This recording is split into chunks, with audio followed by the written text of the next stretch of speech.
Hey guys, tonight we step back in time and find ourselves standing in a small medieval village just as the sun slips behind distant hills. The air is cool and sharp, tinged with the smoke of dying fires and the earthy scent of animals nesting for the night. You feel the roughness of cobblestones underfoot and hear the faint clatter of a cart settling down nearby. The sky above deepens into a bruised purple, and you realize this is a world far from modern comfort. The smell of damp wood and churned earth fills your nose, mixed with the distant bleating of sheep and the occasional bark of a restless dog. You probably won't survive a full night here, not without a bit of luck and a lot of patience. So, before you get comfortable, take a moment to like the video and subscribe, but only if you genuinely enjoy what I do here. Drop your city and what time it is for you. I'd love to see your time zone in the comments. No need for any extra sounds tonight. This video gently plays brown noise underneath, a soft hum with frequencies below 100 Hz that helps calm your mind and ease you into sleep faster. Just settle in and let the quiet vibrations carry you gently away. You trudge along a narrow dirt path winding through a handful of timber-framed huts, their thatched roofs darkened by evening shadows. Smoke drifts lazily from chimneys, the fires inside barely holding back the creeping chill. It's the cusp of night, when the village breathes a collective sigh and prepares to rest, or tries to anyway. You notice how tightly clustered the homes are.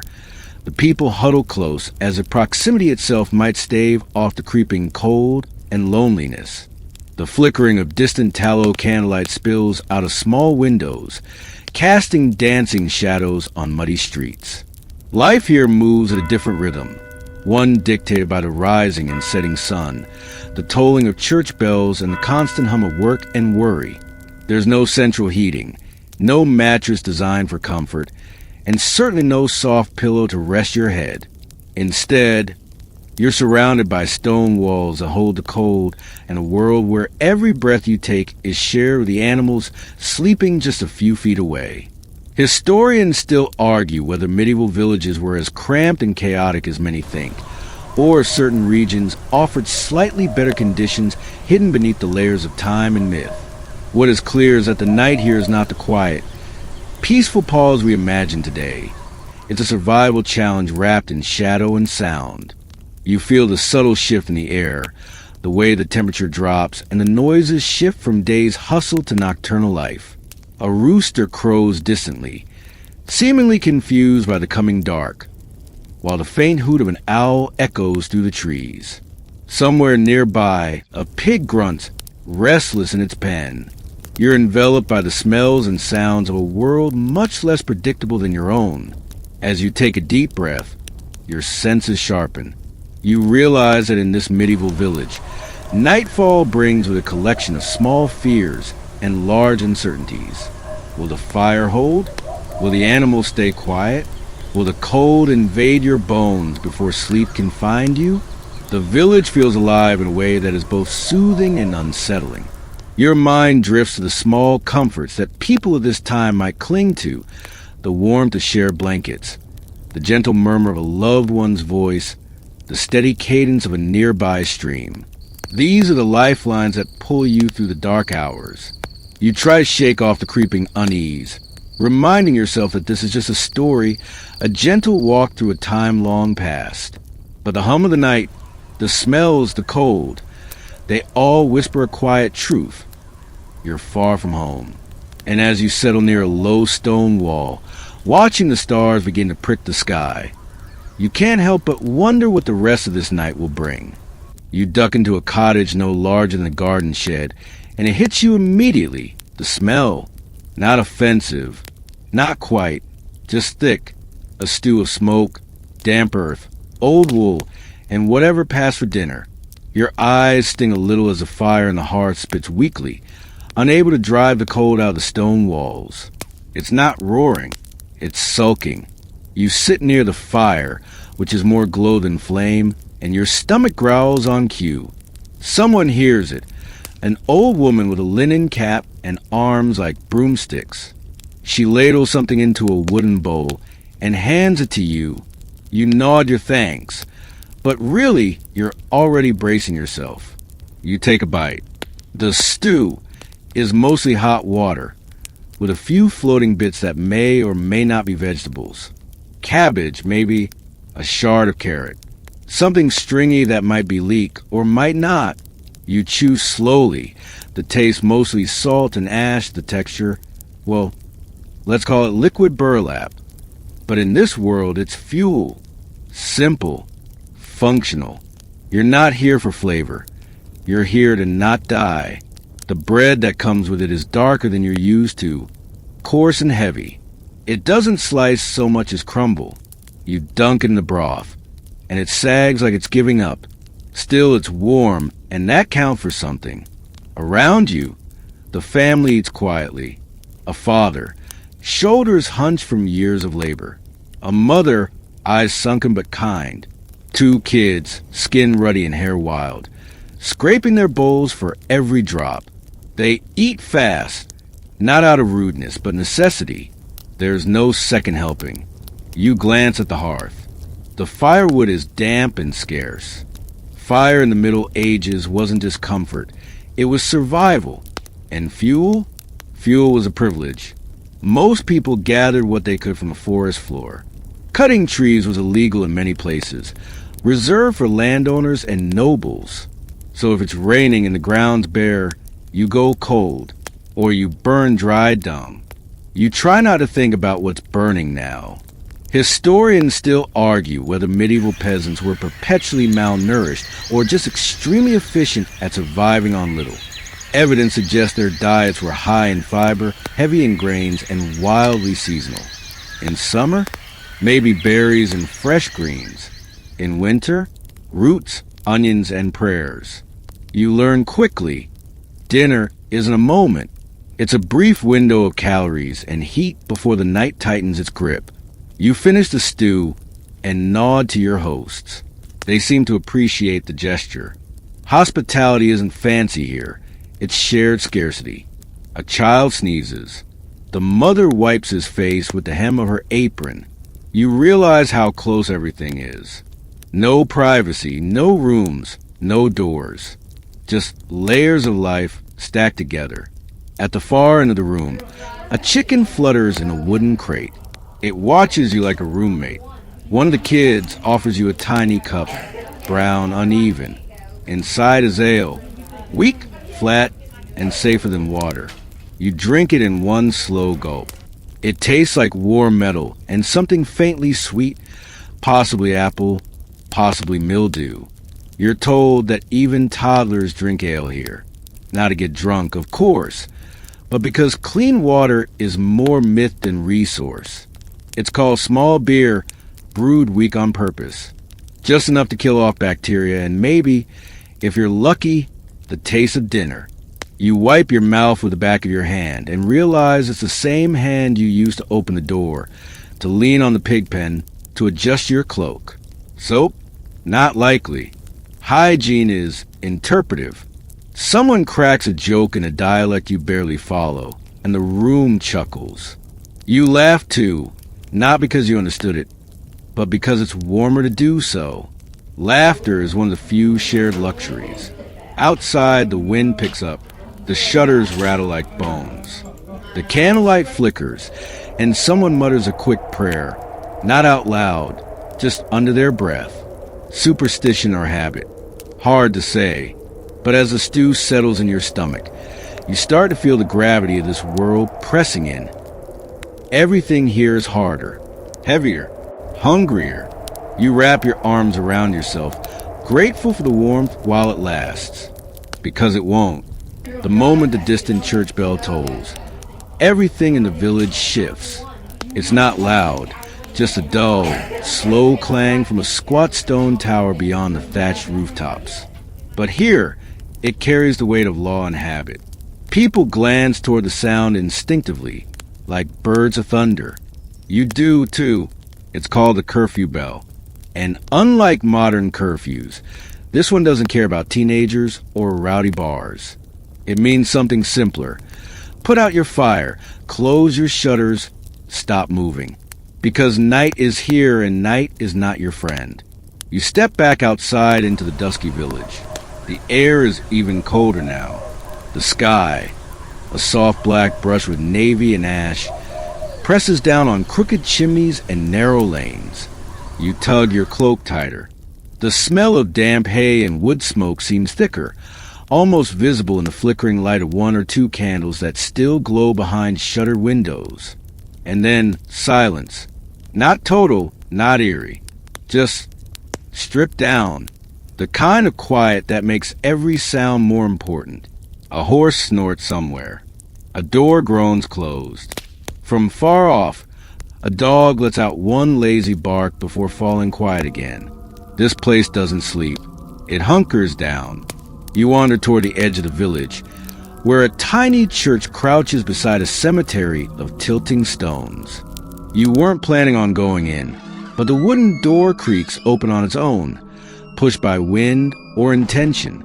Inside, it's simple, a single room of rough pews and cold stone floors. But there's a presence to it, even if you're alone. The church is the village's heartbeat, not just for prayer, but for order. It's where fines are announced, where debts are forgiven, or not, where marriages are declared, deaths remembered, and crops blessed. You sit on a worn bench near the back, feeling the air colder here than anywhere else. Maybe it's the stone, maybe it's something deeper. A lantern glows on the altar. You stare into its flickering light, grateful for something steady. The world here feels ruled by a flicker, of fire, of belief, of time itself. Historians still argue whether the medieval church was a comfort or a cage. Probably both. It brought structure, yes, but also control. It dictated who could marry, when you could plant crops, what days you had to fast, and what counted as sin. Spoiler, basically everything. You lean back and close your eyes for a moment. It's quiet, peaceful, even until the bells ring again. 2 sharp strikes. The night watch has started. You shuffle outside again, your breath curling like fog in the air. A figure with a halberd passes by, one of the night guards or sergeants. He's young, eyes scanning every shadow, the way someone might skin the woods for wolves. He nods at you once, then moves on. They don't talk much. They don't need to. You remember hearing that in many medieval towns, people had to carry a light if they were out past curfew. If you didn't, you could be arrested. Or worse, assumed to be a thief. You glance around. No one else is outside. Not a soul. Suddenly you feel very visible. You walk quickly back toward the houses, careful not to trip on the uneven ground. The path winds past a cluster of huts, then narrows to a low wall near the stream. There you pause. The moon finally slips free of the clouds. It spills soft silver over the rooftops and trees, giving the village a glow it doesn't deserve. In that moment, everything looks ancient and new at once. You can hear the water trickling nearby. A horse stamps in its sleep. The church bell tower looms in the distance, silent again. For now, and just when you're beginning to think the night has finally softened, something howls. It's distant, not close, but it echoes just enough to send a chill from your ears to your ankles. Wolves? Possibly. Drunken shepherds? Less likely. You take a slow breath, standing absolutely still. You remind yourself this world isn't built for you. The rules are different. Time flows slower. Shadows last longer. The only thing you recognize is the shape of the moon, and even that feels too sharp, too cold. Eventually, you make it back to your host's cottage. The door creaks open again. Inside, it's warmer than outside, but only just. The fire has died down. One of the kids is already asleep, curled next to a chicken like it's a stuffed animal. The mother nods to you, gestures toward a spot near the hearth, and returns to stirring something in a pot. You realize this is all there is. The bell, the fire, the silence, the darkness. No street lights, no noise from passing cars. No refrigerator hum. Just breath, wood, and wind. And as you sink down onto the floor, limbs stiff and thoughts murky, you realize the night hasn't even really begun yet. The fire crackles gently, but you can tell it's losing its fight. Just a few glowing embers remain, tucked beneath half-burnt logs. It's barely enough to light the room, let alone heat it. You huddle closer, but the warmth slips through your clothes like they aren't even there. The only other light comes from a stubby tallow candle perched on a wobbly wooden shelf. It flickers wildly every time the wind nudges the shutters. The glow it casts is shaky, uneven, and somehow makes the shadows look deeper. You're beginning to understand why medieval people fear the night. Not in a poetic way, but in a very real, practical, please don't let the roof fall in kind of way. You sit motionless for a few minutes, letting your eyes adjust to the room. There's no sound but the low breath of the fire and the faint rustling of straw as someone shifts in sleep. You glance toward the back of the cottage. A lump under a woolen blanket moves slightly. It's the father, asleep already, snoring in quiet, nasal gasps. The kids are scattered like puppies, curled into each other. One of them has a dog's paw over his chest. Outside, you hear a gust of wind rattle the loose thatch. A corner of the roof lifts slightly, then settles. You're not sure if you imagined it. The candle flickers again, like it felt your doubt. Historians still debate whether night blindness was common in medieval villages. With such low lighting and almost no exposure to artificial brightness, it's possible people had better night vision than we do today. But that doesn't mean they were fearless in the dark. Superstition thrived here, not just because of ignorance, but because of experience. When every creak could mean fire, rats, or the devil himself, you paid attention. Your eyes land on the walls. They're not really walls, just a patchwork of wattle and daub, with laced together with twigs and coated in a mix of clay, mud, and yes, animal dung. There are cracks. You can see the wind testing them. You pull your cloak closer and shift your weight. Try not to think about how insulated your bed back home is. Your host joins you by the hearth, sitting cross-legged, wrapping her shawl tightly. She doesn't speak. She just stares into the coals. The silence between you is gentle, not awkward. It's the silence of people who are too tired to pretend they're not tired.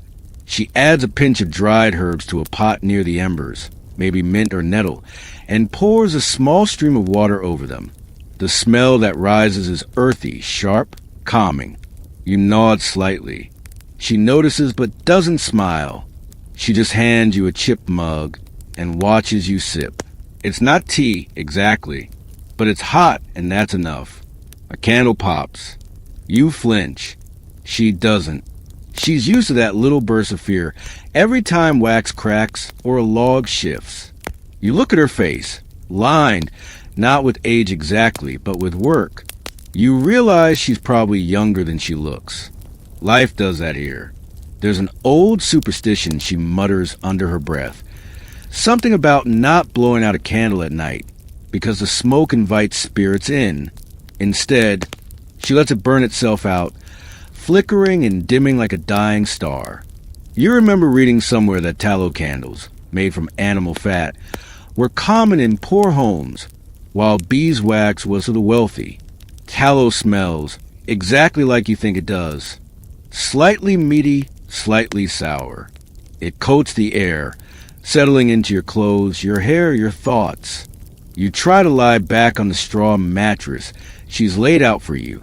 It crackles under your weight, releasing a faint puff of dust and maybe some hay mites. The blanket is coarse wool, heavy, itchy, but warm. Your head rests on a sack filled with, you're not sure, dried beans, maybe. Whatever it is, it's lumpy. A flea bites your ankle. You swat at it. Mississippi. Another one bites your elbow. You sigh. You pull the blanket tighter and close your eyes. The fire glows red now. A soft heartbeat at the center of the room. You can still see its light through your eyelids. You hear the wind. The pig snorts in its sleep. The family breathes deeply. Somewhere behind the house, a fox yips once and then is gone. And in the flickering half-light of a dying fire and a guttering candle, you lie there.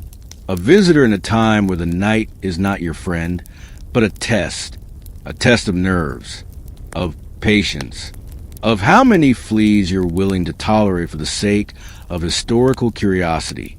You smile slightly, despite yourself. Morning doesn't exactly arrive. It creeps. There's no grand sunrise pouring through curtains, no birds chirping in surround sound. It's just a subtle lightening of the gray that's been pressing on the cottage all night. You notice it only because the candle finally gives up and the cold starts biting in a more awake kind of way. You're stiff. Everything is stiff. Your back, your legs, your spirit. That straw mattress you laid on, it now feels like it's somehow borrowed bricks from the foundation overnight. You groan quietly and sit up slowly. You can feel each vertebra protest. The family is already moving. No alarms needed. Just rhythm. The kind of rhythm that comes from surviving, not planning. The mother stokes the coals and throws on more wood. The kids start gathering their things. Blankets folded, clothes shaken out, faces splashed with water from a wooden basin that looks like it's never been fully dry. You join them outside because there's no such thing as staying cozy in the medieval world. The morning air slaps you, cold, damp, and entirely too honest. There's fog hanging low, clinging to everything. You can taste it. Literally. It has a faint flavor of wood smoke, wet earth, and sheep. Breakfast is already underway. Or, more accurately, survival calories are being prepared. A thin porridge made of grains you can't identify bubbles in a pot suspended over the now revived fire. It smells vaguely like wet cardboard. Someone offers you a wooden bowl, and even though you don't want it, your stomach growls loud enough to embarrass itself. You dip your spoon in. It's more gruel than anything else, and it's hot. That's about its only redeeming quality. A sprinkle of salt might have helped. But salt is expensive and reserved for preserving meat, not elevating sad breakfasts. The youngest kid eyes you suspiciously. Maybe because you still haven't said much. Maybe because you're wearing suspiciously clean boots. Or maybe because he's never seen someone cry into porridge before. You pull yourself together, and then it's off to work. Not like clocking into a job. No ID badge. Just the weight of survival dragging everyone forward. The father disappears toward the fields with his tools, mostly wood and iron, primitive and heavy. The older son follows, carrying a worn sack of seeds. The mother and girls start collecting buckets.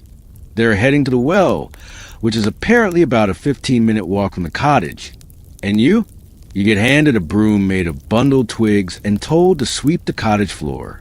Spoiler alert, it doesn't help. The floor is packed earth. You're basically just shoving dust from one shadowy corner to another. But hey, it's the thought that counts, right? The mother seems pleased, though she says nothing. Just a nod. That's high praise in this century. You step back outside after your valiant sweepathon, expecting to help with something, and promptly step in something. It's animal, it's warm, and it squishes in a way that haunts you. Medieval villages were not designed with sanitation in mind. Livestock roamed freely, pigs, chickens, goats, all living their best lives directly outside people's front doors, or inside them, depending on the season.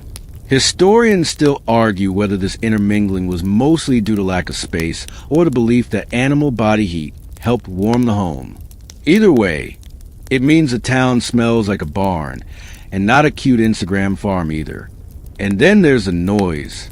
You might have imagined medieval life as quiet, but no, the air is full of clatter. Wooden wheels creaking, roosters screaming like they're in a punk band, dogs barking at everything that moves. Even the blacksmith is already hammering away in the distance, his rhythmic clangs cutting through the fog like a headache wrapped in steel. You're sent to fetch water next, not to the fancy fountain in the square, because there isn't one. You lug a wooden bucket that leaks just enough to annoy you. The well is a decent walk, and by the time you arrive, there's a small line of villagers waiting. No one's talking, just waiting, staring, existing. The woman in front of you eyes your jacket, probably thinking it's made from some exotic cloth. You want to tell her it's polyester, but then you remember you're in a time where synthetic fibers might get you accused of witchcraft. Best to keep that one to yourself. You finally haul the bucket back, arms burning, hands raw, and hand it over like a trophy. No applause, just another nod. Back inside, the youngest daughter is grinding grain with a quern stone. It looks like two large stone pancakes, and she's turning one against the other in slow, steady circles. The process is meditative and soul-crushingly slow. You offer to try. You last 6 minutes.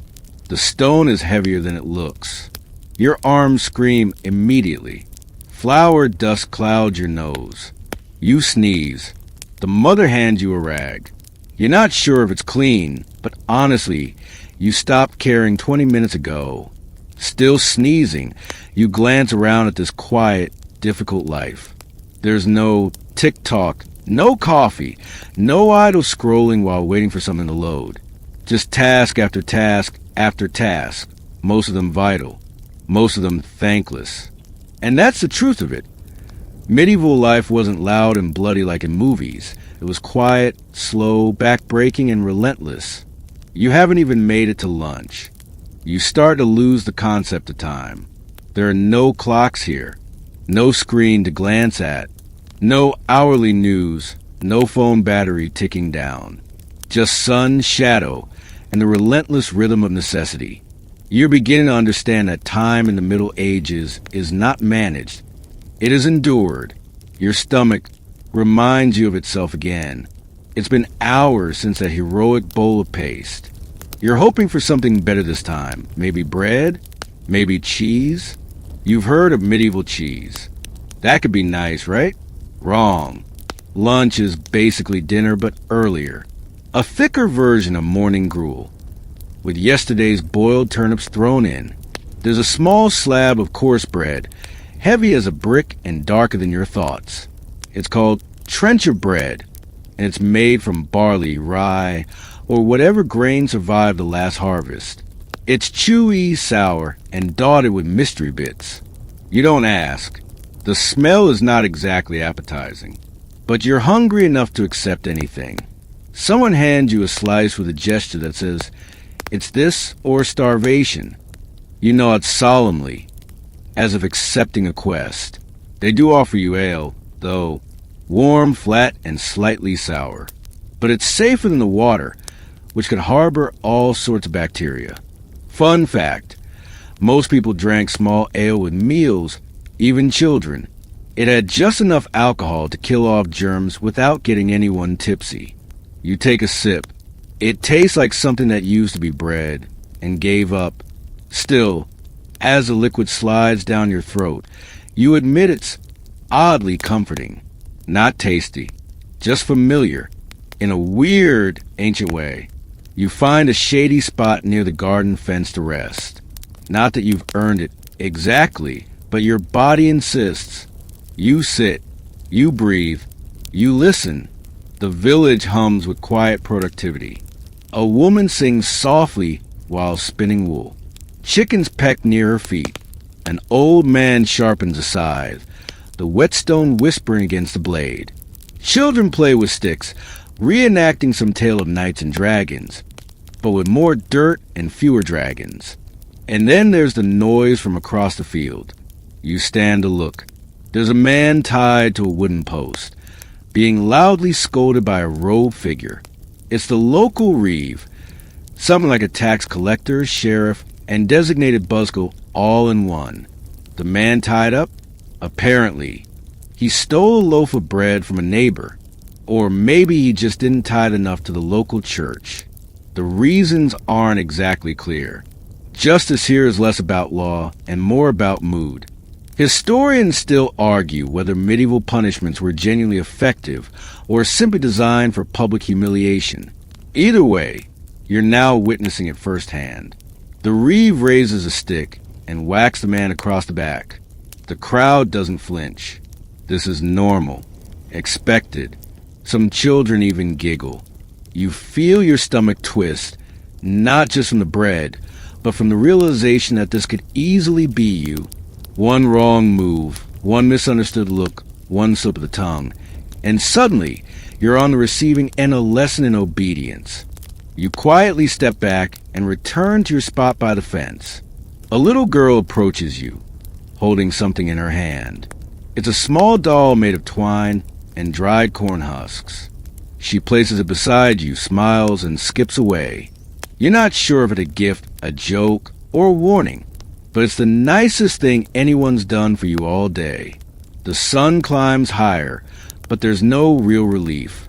Shade is scarce, and the humidity hugs your skin like a damp wool cloak. Flies find you. So many flies. Big ones. Angry ones. Some seem to like your ears more than others. You swat them away and fail. Back at the cottage. The daughter has returned from the well. She's flushed, panting slightly, carrying a pail half her size. Her hands are red from the cold water and the effort. No one praises her. She just empties it into a basin and heads back out. You feel lazy, even though you've never worked harder in your life. The chores resume. There's hay to rake, fences to mend, wood to card, pots to scrub, herbs to gather, and endless sweeping. The twigs on your broom are now fraying, bending at odd angles. Still, you keep sweeping. A boy runs past you holding a dead rabbit. His smile is massive. Today's dinner is going to have protein, maybe even meat that tastes like something. The rabbit will be skinned, stewed, and shared by 8 people. That's a luxury. Suddenly, someone shouts. You glance toward the path leading into the forest. A man is limping into view, clutching his arm. There's blood, dark, thick, and fresh. The village healer rushes out, more curious than panicked. She wears herbs in her hair and carries a pouch of dried mushrooms. She doesn't look like someone you want performing surgery, but she's all they have. Turns out, the man was gathering firewood and got nicked by a boar. He's lucky to be alive. The healer chews something from her pouch and spits it directly onto the wound. You gag. The healer wraps his arm in a cloth that looks suspiciously like yesterday's table linen. Then she leads him away with promises of a healing poultice and a long nap. You suddenly miss Band-Aids and soap and not having to worry about wild boars when collecting sticks. You blink hard. You're exhausted, not from lack of sleep, but from this life, this heavy, unforgiving existence where every breath is earned. Every task matters. Every mistake could cost you. You don't even know what day it is. You ask someone, they say, market day was 3 moons ago. That's not helpful. But it doesn't matter, because the sun is lowering, and evening chores are about to begin. The sky begins to dim, not the dramatic sunset you might expect, but a slow, heavy fading, as if the day itself is sighing from exhaustion. There are no streetlights here, no glowing windows, just a faint orange of the sun dipping behind the trees and the long, creeping shadows that follow. Everyone moves faster now. Evening in the Middle Ages is not a time for rest. It's a deadline. Everything must be done before darkness fully settles in, because when it does, you won't be able to see your hand in front of your face. Someone hands you a bucket. You're told to feed the chickens before they roost. Simple enough, until you realize chickens in the 1300s are not like cartoon chickens. These creatures are jumpy, suspicious, and mildly aggressive. One of them pecks your hand with zero hesitation. You drop the bucket. Someone laughs. You are not amused. You manage to scatter the grain and escape without further injury. Small victory. Back at the cottage, dinner is being prepared. You hope the rabbit would become a roast, maybe with herbs, maybe even, dare you dream, salt, but instead it's turned into a stew. Again, a watery, grayish broth with hints of rabbit, onion, and whatever root vegetables didn't rot in the cellar. The smell is earthy, which is a polite way of saying it smells like the ground. The family gathers silently. No one speaks during the meal, not because of any rule, just because there's nothing to say. Everyone is tired, worn thin from the weight of the day. You chew slowly, pretending to enjoy it. But it's hard to ignore the fact that there's a feather floating in your bowl. You scoop it out and keep eating. Once dinner is done, the children are ushered toward their mats on the floor. You're given a thin blanket and a spot near the hearth. The fire is small, but is precious. The walls creak as the wind picks up outside, and the room dims to nothing but flickering shadows. There is no brushing your teeth, no changing into pajamas. You just lay down in what you wore all day, still damp with sweat and dust. The blanket smells like smoke and damp straw. The floor is uneven, hard, and cold. You try to shift your weight for comfort, but every position feels like a mistake. Your neck aches. Your back aches. Your feet throb. Somewhere nearby, someone starts snoring, loudly, and as if summoned by that sound, you feel it, a small twitch near your leg. Then again, something is moving beneath the blanket. You freeze. It's a mouse, or a bug, or a spider. You don't know. You don't want to know. You just curl tighter and try not to think about it. Outside, the night comes alive. Crickets, owls, dogs barking in the distance. The occasional distant shout. Or scream. You're not sure. You pull the blanket tighter. Your mind races. No electricity. No warmth. No safety net. You realize you haven't washed your hands all day. Or your face. Or anything. Your eyes start to burn. Not from tears, just from exhaustion. You wanted to experience medieval life. You're getting it. Raw, unfiltered, unforgiving. You close your eyes and pray for sleep. But sleep doesn't come easy here. Not with your body sore, your belly half full, and your brain tried to adjust to a world that demands everything from you just to survive another day. You think to yourself, how did anyone live like this? How did they do this for years? Decades? Entire lifetimes? And as the fire dims into glowing coals and the darkness thickens like ink, the answer becomes clear. They didn't have a choice. They endured. But you're not so sure you'll even make it to morning. You wake with a start. Or maybe you never really slept. It's hard to tell. Your body aches in all the places you didn't know could ache. Your hip feels bruised from the floor. Your neck is stiff, like you slept in the wrong position, which, technically, is every position when your mattress is just packed straw and wood. The room is pitch dark. The fire's gone out. The only sound is the rhythmic breathing of the others, bundled up like exhausted bundles of laundry. Then you hear it, a scratching sound, faint but deliberate. It's coming from the wall. You hold your breath. The noise pauses, then resumes, closer this time. You think about mice, rats, maybe even something bigger. You remember, in the Middle Ages, pest control means hope for the best. You pull the blanket over your head and decide not to investigate. Classic survival tactic. If I can't see it, it can't chew my face. The night drags. It's cold. Your nose is numb. The straw smells like mildew. You miss your bed. You miss your phone. You miss toothpaste. Eventually, gray light starts to seep into the cracks in the wall. Morning. Sort of. You sit up, groggy and sore. Someone's already moving about, poking at the dead fire, trying to coax life from glowing ashes. Another begins the process of getting water for the day. You yawn. Loudly. Bad move. Someone hands you a broom.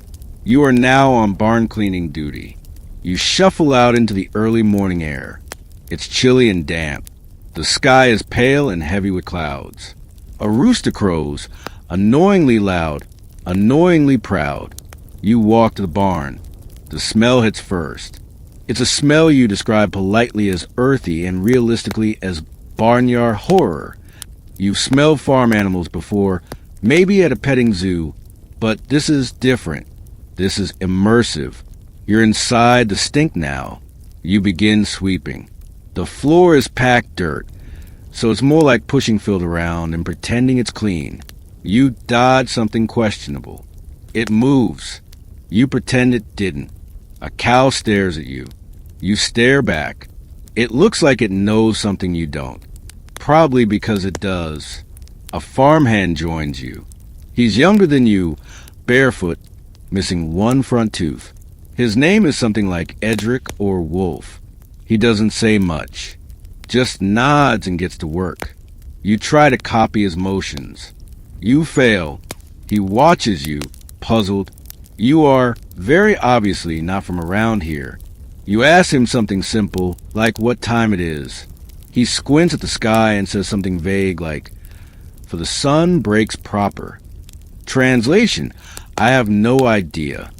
Time in the Middle Ages isn't measured in minutes and hours. It's measured in light and tasks. You do things when it's bright enough. You stop when it's not. No alarms. No schedules. Just survival. After an hour, or 5, you finish. Sort of. It's good enough by medieval standards, which honestly is still horrifying by modern ones. Back at the house, breakfast is served. More bread.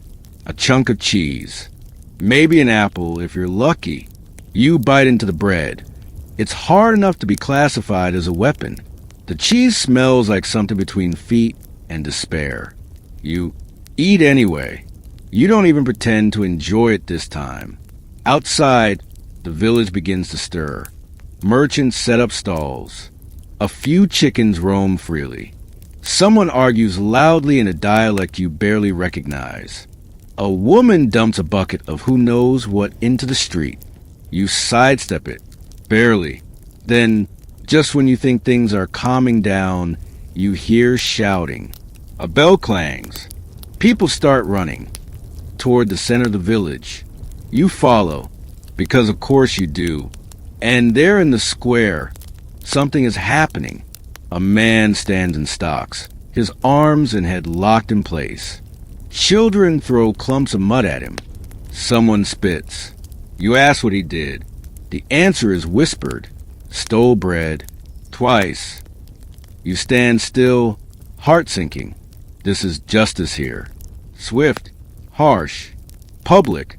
You suddenly remember the feather in your soup and feel oddly grateful. Historians still argue whether commoners in medieval Europe saw these punishments as deterrents or simply part of the day-to-day horror show of feudal life. Either way, you're learning fast. Don't mess with bread. The morning wears on. You're assigned to collect herbs from the edge of the woods. Seems simple, until you realize you don't know which ones are edible and which ones will definitely kill you. You stare at the plants, frozen, terrified to touch anything. A local herbalist joins you. She's older, hunched, wrapped in shawls. She eyes you like she's seen your kind before. "Don't pick that," she mutters, smacking a leaf out of her hand. "That's for fever. Or funerals. Depending." You follow her lead, doing your best to look useful. She starts talking about spirits in the trees. You nod politely. Is she joking? Is she serious? You'll never know. In this time, science and superstition mix freely. Medicine is a prayer, a poultice, and possibly a leech.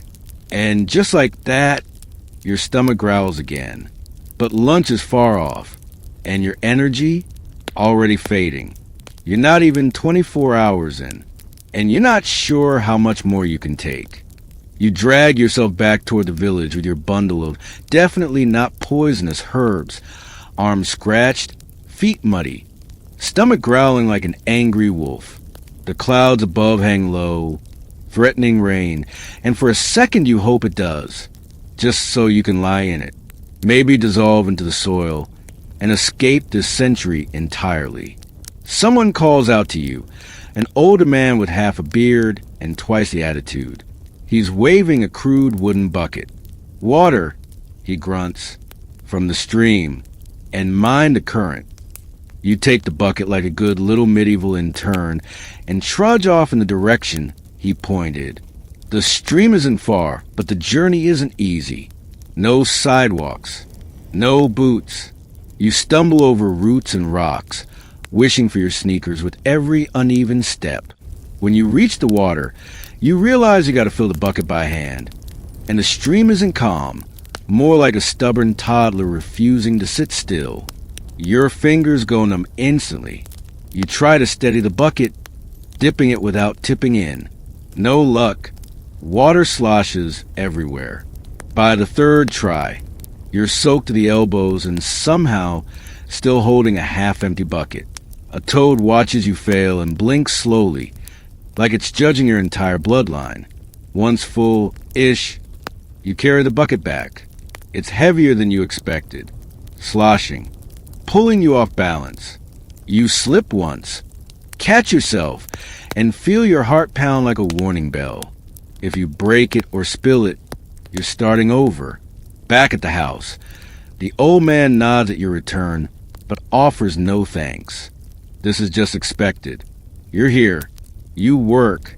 Lunchtime, if you can call it that, is a small bowl of pottage, a watery, grainy stew with the consistency of regret. There's a carrot chunk in yours, and everyone stares at it like you've won the lottery. You chew slowly. Every bite is warm and weirdly comforting. Not delicious, just hot. And in this century, that's enough. Conversation at lunch is minimal. People are tired, saving their breath for more essential tasks, like not dying. You learn that one woman is leaving soon, for the next village over. Her cousin died. Something about a bad wind. They buried him fast. No one lingers around the dead here. Illness spreads like gossip.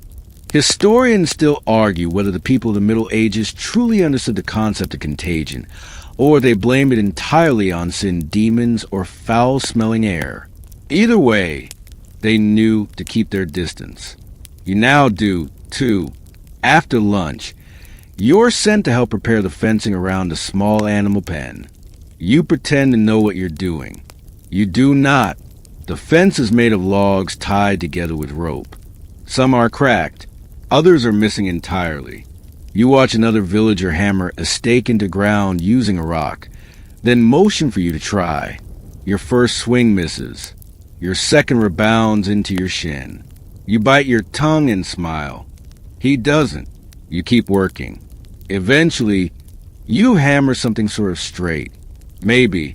You try to copy how the rope is knotted. It looks like a toddler wrapped it. But hey, it holds. Mostly. Your hands are raw now. Blistered. You wish for gloves. Band-aids. A tetanus shot. Instead, you get a pat on the back and another task. You are to help with laundry. This might sound relaxing. It is not. You carry a bundle of dirty clothes down to a shallow creek with two women who barely acknowledge you. The laundry process involves scrubbing with homemade soap, basically lard and ashes, then beating the garments on flat stones to get the demons out. You kneel. The stone digs into your knees. The water stings your cracked hands. You rub, scrub, beat, repeat. Someone hums a tune beside you. A lullaby, maybe, or a prayer. The melody carries over the water and settles in your bones. You find yourself drifting a little into a rhythm. You begin to understand how these people survive, not by strength, but by surrendering to routine. Still, when it's over, your arms feel like spaghetti. The wet clothes are heavy, and you help carry them back, hanging them awkwardly on rough lines behind the house. They'll dry stiff as bark, but that's just how things are. You steal a few seconds alone behind the building. You lean against the wall. Close your eyes. Breathe. The noise of the village is muffled here. There's a distant clanging, metal on metal. Probably the blacksmith again. The clang is followed by a low thud. Then another. Someone yells something about a missing pig. Typical Wednesday. You open your eyes and realize your nails are packed with dirt. Your skin is raw in places. You catch a whiff of yourself. It's not good. Bathing happens maybe once a week, if that, and the bathtub is usually a shared basin of tepid water that multiple people use. You hear someone say it's your turn to fetch firewood. Of course it is. Into the woods you go. You break off small branches. Drag back a few thicker logs. Your arms scream. You nearly trip twice, but don't care anymore. You're too tired to feel embarrassment. Back at the house, dinner's being made. Surprise, it's pottage again. But there's a bit of meat in it tonight. Rabbit, maybe, or something that once squeaked. Nobody asks. You don't either. The sun begins to set. Shadows stretch across the ground like long, reaching fingers. The sky turns gold, then pink, then bruised purple. For a second, it's beautiful. Like maybe, if you weren't so hungry, cold, sore, and slightly afraid for your life, you could enjoy it. But then you remember, there's still manure to be shoveled. You'd hope the day was winding down. But no, there's a pile of manure behind a livestock shelter that someone forgot to spread over the vegetable patch. Guess who gets volunteered? A wooden rake is handed to you, splinters and all, and you're told to just toss it evenly. No gloves, no boots, no warning about the smell, which hits you like a fist. It's warm, fresh, horrifically real. You gag once, maybe twice, but you push through, because in the Middle Ages, everyone smells like this eventually. It's a scent that clings to fabric, to skin, to identity. You are now 40% peasant, 60% fertilizer. The rake's uneven. Your arms ache. Flies gather like it's their wedding banquet. You swat them away with the grace of a drunk scarecrow. A woman passes by and snorts at your technique. You're spreading it too thick, she mutters, then doesn't explain. Eventually, it's done, or close enough. You drop the rake like it betrayed you and wipe your forehead with the back of your manure-smudged hand. Good job, medieval self. Back inside, everyone gathers near the hearth again. It's warmer now, but the fire's low. The wood's been rationed carefully. Fire is life, but it's also expensive. Someone brings out a roughly carved flute. Another hums an old tune.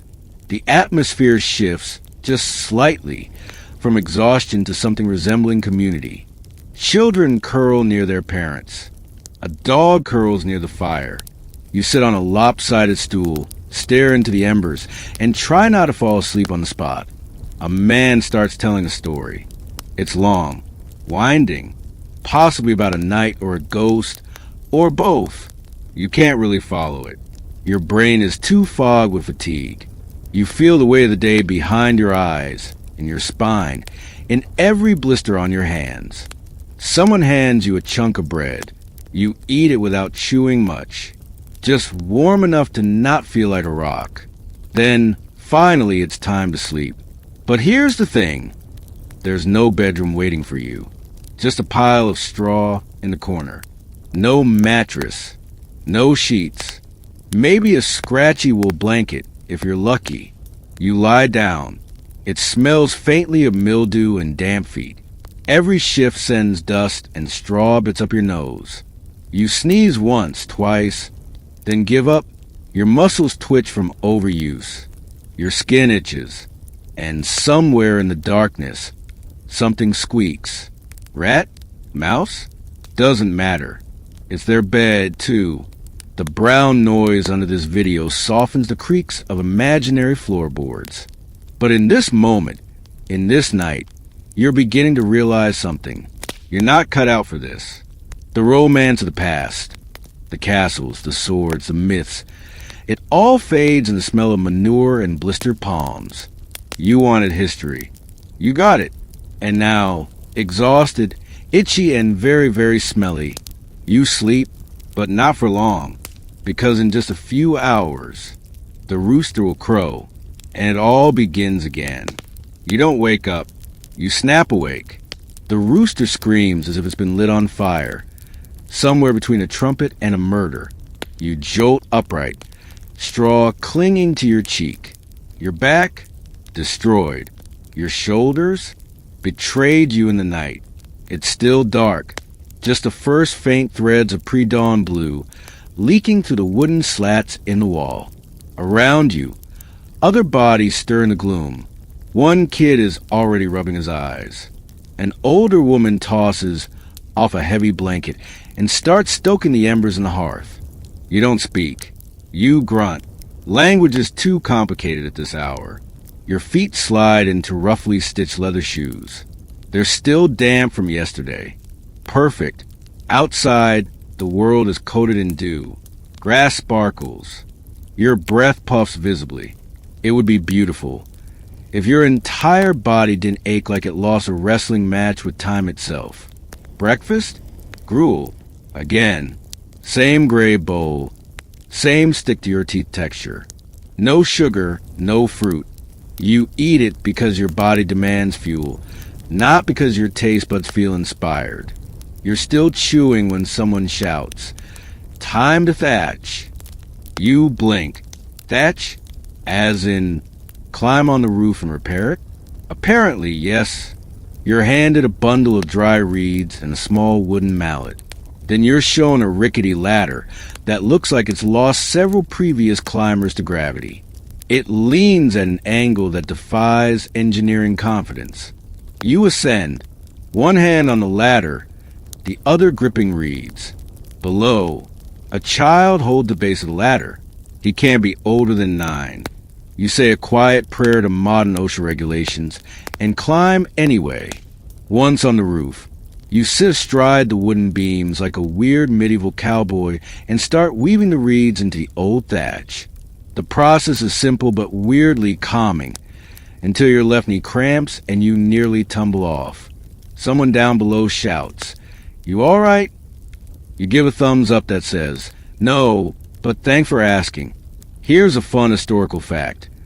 Thatched roofs were fire hazards. One ember from the hearth, and poof, goodbye house. But they were cheap, abundant, and mostly waterproof. Mostly. A more obscure tidbit? Some villagers stuffed herbs, like lavender or rue, into their thatch to ward off insects. Others believed it protected them from evil spirits, or lice, or both. Historians still argue whether this was practical knowledge, or just superstition passed around like a bedtime story with fleas.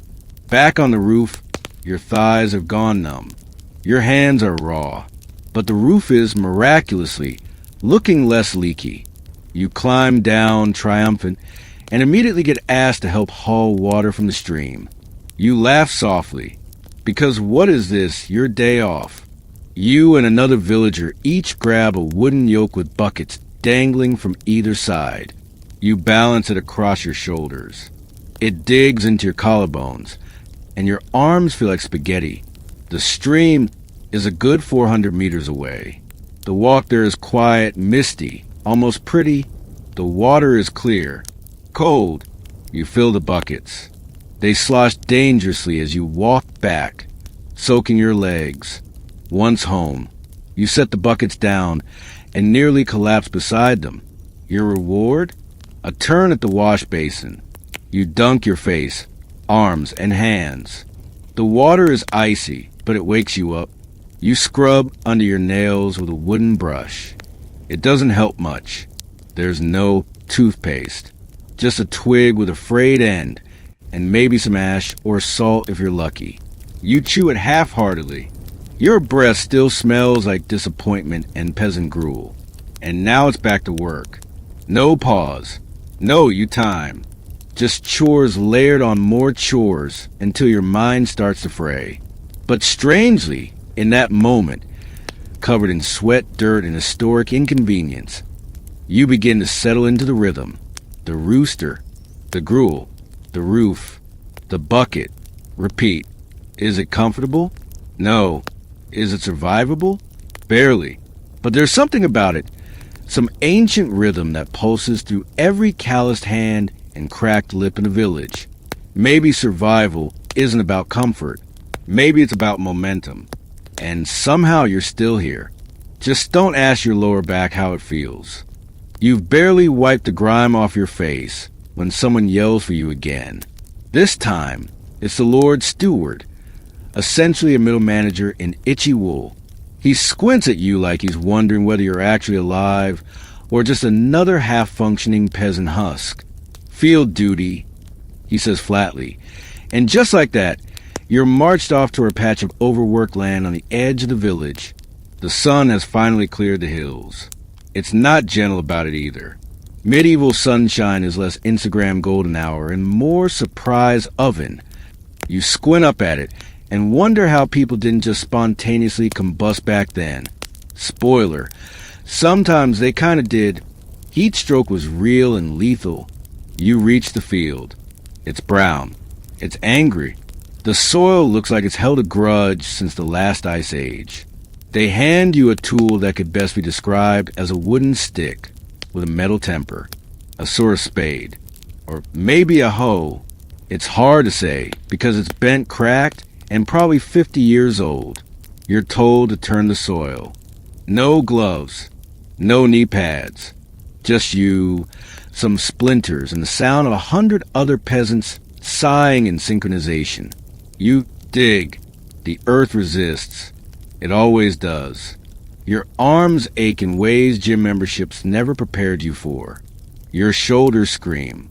Sweat drips into your eyes, and the salty sting makes you want to give up and nap in the dirt like an angry vegetable. But you keep going. Because here's the truth. This land belongs to the Lord, not to you. You're working it because your life is essentially a favor you owe him. You're a serf, not a free agent. The plot you're bending over, not yours. The wheat you help grow, most of it goes into the castle's storage barns. Here's your mainstream historical fact. Roughly 85% to 90% of people in medieval Europe were peasants. The romanticized knights and nobles made up a tiny fraction. Most humans, just like you now, were out here breaking their backs over somebody else's property. And the fringe tidbit? Some peasants believed if you disturbed certain rocks in the field, you'd awaken a field elf or boggart, a mischievous little creature who'd spoil your crops, make cows sick, or braid your hair while you slept. Okay, that last one doesn't sound so bad. Historians still argue whether these stories were symbolic expressions of anxiety or just imaginative excuses to avoid doing actual field work. Either way, you avoid the weird rock, just in case. At some point mid-morning, someone brings bread. Calling it bread feels generous. It's a chunk of something brown, dry, and solid enough to knock out a small squirrel. You gnaw on it like an exhausted beaver and try not to think about the bits of chaff or occasional bug you might be crunching. Still, it's food. Sort of. After this very sad snack break, you're told to collect fertilizer. Don't get excited. By fertilizer, they mean the village's combined digestive efforts. It's your turn to wheelbarrow human and animal waste into the fields. You try not to breathe too deeply. You fail. The smell could reanimate the dead. Even the flies seem upset. Your clothes are coated in sweat, mud, and something you actively choose not to identify. Your hair, formerly a nest of sleep, is now stiff with dust and straw, and one tiny beetle you silently name Jeff. You pause. You look around. The sun is high. You've lost track of time. Every second has begun to stretch into a medieval eternity. You wonder if your real-world body is still lying in bed, headphones in, listening to this. Or maybe you are the medieval version now. Curses suffer until the Wi-Fi gods forgive your sins. You wipe your face with the edge of your sleeve. It does nothing. In fact, now your sleeve just smells like everything else. There's a moment of silence. The wind shifts. You hear a distant bell. Noon. Half the day gone. Only half. You stumble toward a nearby tree to rest for a minute. The bark digs into your spine. Your fingers tremble from effort. Your knees refuse to fully unbend. You tilt your head back, look at the sky, and think, how did anyone survive this century? Then a chicken walks past you wearing what can only be described as an actual tiny felt hood. You blink. Your brain hiccups. You are too tired to question it. A chicken in a hood.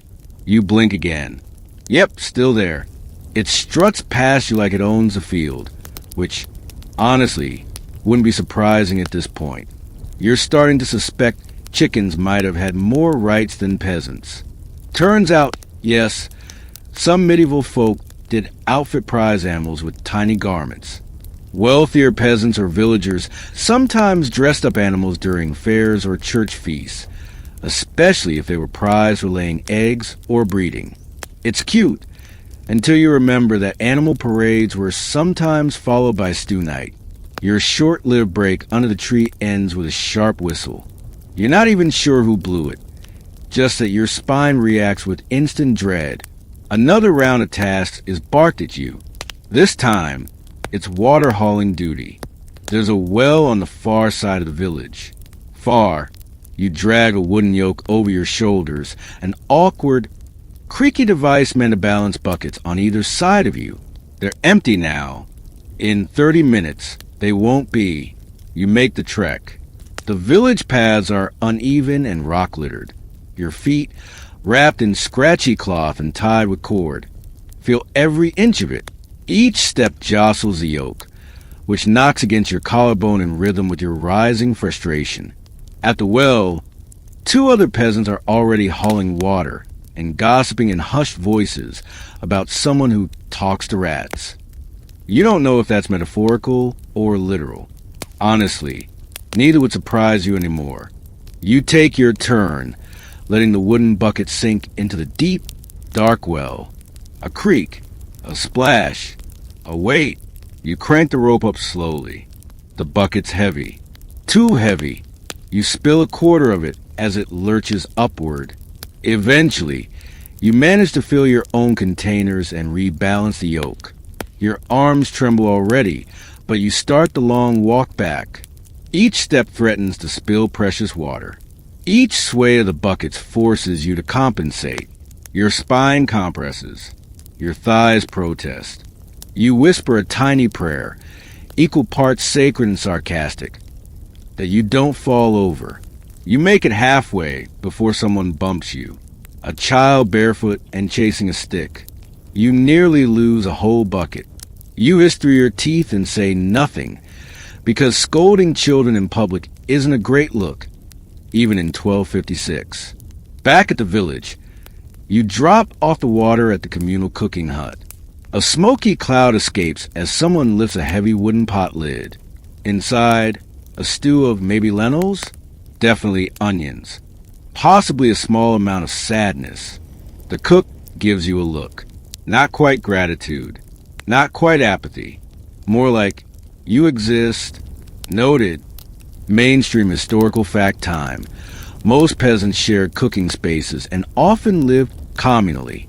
Private kitchens were rare luxuries. Meals were simple, repetitive, and made in bulk.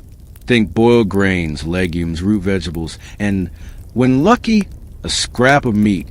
And the quirky fact? Medieval people believed strongly in the humors, bodily fluids that govern mood and health. If you seemed overly sluggish or cranky, someone might accuse you of having too much black bile and recommend a diet of dry foods and cold baths, which would not help right now. Historians still argue whether these theories were genuinely believed by the peasantry or just parroted from religious sermons and local monks. Either way, no one's offering you a humor rebalancing session. You're just hungry. You don't even get to eat yet. Next task, help with a roof repair. Yes, a roof. The thatch roof on old Thomas's cottage collapsed during the last storm, and the Lord generously assigned villagers to help. You, of course, are one of them. You climb a wooden ladder that looks like it was made by someone who hates safety. The rungs bend under your weight. Your fingers grip the frame hard, knuckles white, breath shallow. Below, two villagers chat about their neighbor who claims he saw a sky fire the night before. You assume it was lightning. They think it was punishment for swearing near a church goat. Up top, the roof smells like hay and dust and damp. You're handed bundles of thatch and shown how to wedge and weave them into the wooden slats. It's awkward. Your arms are too short. Your knees dig into the angled wood. Every movement sends itchy stalks down your shirt. A pigeon lands beside you. It stares. You stare back. You're not sure who's more confused about your presence. You finish half the section of roof before your hands give out. Someone relieves you, grudgingly, and you're told to descend. Ladder. Shaky. Not fun. You hit the ground and your knees almost give way. It's late afternoon. The air is heavier now, like the sky's holding its breath. You spot distant clouds crawling over the hills. A storm's coming. Again. You wonder if you'll be assigned to clean the mud tomorrow. Probably. You want to scream. You don't. You sit instead back against a stone wall and let yourself go slack. You're not asleep, but you could be, easily. This is exhaustion in its rawest, purest form. You realize now, modern tired is not medieval tired. This isn't long day at the office fatigue. This is your skeleton might actually vibrate out of your body, tired. You sigh. A gust of wind kicks up dust and carries it directly into your eyes. You blink furiously. Perfect. You smell it before you see it. A pungent, unmistakable mix of dung, smoke, and boiled cabbage wafts across the village square like a malevolent spirit. You turn your head slowly, and there it is, the tanner's shop. Or, more accurately, the tanner's pit. Just beyond the last row of thatched cottages lies a shallow depression filled with murky, yellowish liquid. Animal hides float in it like bloated ghosts, half submerged, while steam drifts off the surface. The stench hits again. Stronger. You gag reflexively. Of course they've sent you here next. Apparently, someone thought you looked tough enough for tanning assistance. You want to find that person and let them know that your toughness is roughly equivalent to a day-old pancake. But you don't, because medieval hierarchy doesn't do complaints. It does obedience, or worse. So now you're standing ankle-deep in muck beside a man named Godric, who's missing 3 fingers and wears a belt made of raccoon skulls. He hands you a scraping tool, grins a mostly toothless grin, and points to a hide stretched across a wooden frame. You scrape. You scrape again. You realize you've been scraping something's flesh off for 20 minutes, and your brain has left your body. Mainstream historical fact. Leather tanning was one of the most essential yet reviled trades in the Middle Ages. It involved soaking animal hide in urine or fermented matter. Yes, sometimes even dog feces, to soften them, followed by scraping, drying, and oiling. Tanners were often located on the edges of town because of the smell, and possibly also because nobody wanted to talk to them. Fun side note, some medieval towns paid children to collect urine for tanners. They'd go door to door with jugs asking for chamber pot donations. Talk about a side hustle. Historians still argue whether tanners were genuinely shunned socially or just avoided during work hours. But based on the looks you're getting from passing villagers, you're guessing it's both. Godric claps you on the back. which unfortunately transfers some kind of slimy matter directly onto your shoulder. You can't even be mad. He's just proud. You nod politely and immediately walk 20 feet away to dry heave behind a tree. The sky darkens. You look up. Thunder growls low and distant. The storm that's been teasing all afternoon is finally making its move. Villagers start scattering, gathering tools, herding animals, latching shutters. You move to help drag a canvas over the communal haystack. It's a group effort. Mud squelches beneath your feet. Raindrops slap your forehead. A crack of lightning rips the sky apart, and for a moment you feel almost heroic, like some dirt-caked, cabbage-scented warrior of the fields. And then you slip, flat onto your back, into a puddle. The cold shoots through your spine. You make a noise that sounds like a goose getting its taxes audited. No one helps you up. Everyone's too busy. You lie there for a moment, face to the rain, soaked, numb, resigned. This might be the low point. Eventually, you stagger upright and shuffle toward the barn. Inside, a few animals and villagers have gathered for shelter. The air is warm and full of animal breath. A pig eyes you suspiciously. You eye it back. You find a corner and sink down. The wall behind you is damp. A cow leans its head near your shoulder, which honestly feels like the most comforting moment of your entire day. Someone hands you a piece of bread. Stale but edible. You chew slowly.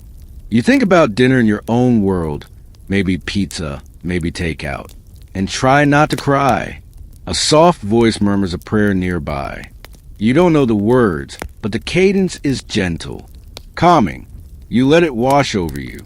There's quiet now, except for the rain drumming on the roof and the occasional grunt from the pig. You realize something. You haven't looked at a screen all day, haven't touched a phone, haven't heard a ringtone or seen a notification. And despite everything, the mud, the bruises, the meat ghosts in the tanning pit, there's a strange kind of peace here. No choices, no pressure. Just survive and sleep, and maybe, if you're lucky, a slightly warmer corner of straw tomorrow. Still, you wouldn't trade it, because your mattress doesn't smell like goats. You shift, try and get comfortable on the dirt floor. A rooster crows, not in the morning sense, but the I just remembered I exist sense. You sigh. The barn door creaks open and someone peeks in. Evening bell, they say simply. You groan quietly but stand. The final task of the day, evening prayer.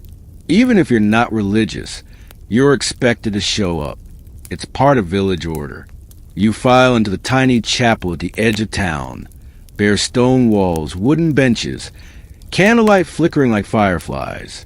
The priest speaks Latin. You understand nothing, but you stand. You sit. You kneel. You repeat. And when it's over, no one claps. Everyone just leaves. Quietly, like the day is folded in on itself, and tuck the village into sleep. You shuffle back toward the barn, now your designated sleeping quarters. You're so tired it feels like your skeleton is melting. You lie down again in your corner, curl up, and pull your cloak around your shoulders. The rain has stopped. For a brief second, the moon peeks through a gap in the clouds. Silver light spills across the hay. It looks gentle, dreamlike. Maybe tomorrow will be easier, or maybe you'll just hallucinate less. Either way, sleep is near, and you've earned every second of it. A rooster crows again, but this one is somehow more digital. Less barnyard and more alarm clock. Your eyes flutter open. You're no longer curled against damp wood or surrounded by farm animals. You're in your bed, your actual bed. The mattress feels impossibly soft. There's a ceiling fan humming overhead. Your phone screen glows faintly from your nightstand. It's morning. You're back. No mud-caked boots. No ghostly meat hides. No cow breath naps in a barn corner. Just clean sheets, filtered water, indoor plumbing, and Wi-Fi. And yet, you hesitate. You lay there for a moment, letting the memory of the medieval day wash over you. The sounds, the smells, the absolute absurdity of trying to survive on barley gruel and goat milk. Somehow, it makes everything in this moment feel a little more luxurious, a little more precious.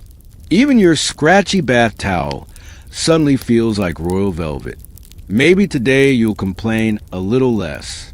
Maybe breakfast won't just be rush cereal. Maybe you'll remember how incredible it is to not scrape hide flesh for a living. Maybe you sit up, stretch, and breathe in the silence of your modern home. No tanneries, no leeches, no fermented cabbage. Just peace. And maybe a cup of coffee.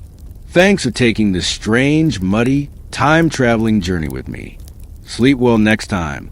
And remember, if you ever think you're having a bad day, at least you're not ankle deep in goat guts under medieval rain. Good night. Or rather, good morning.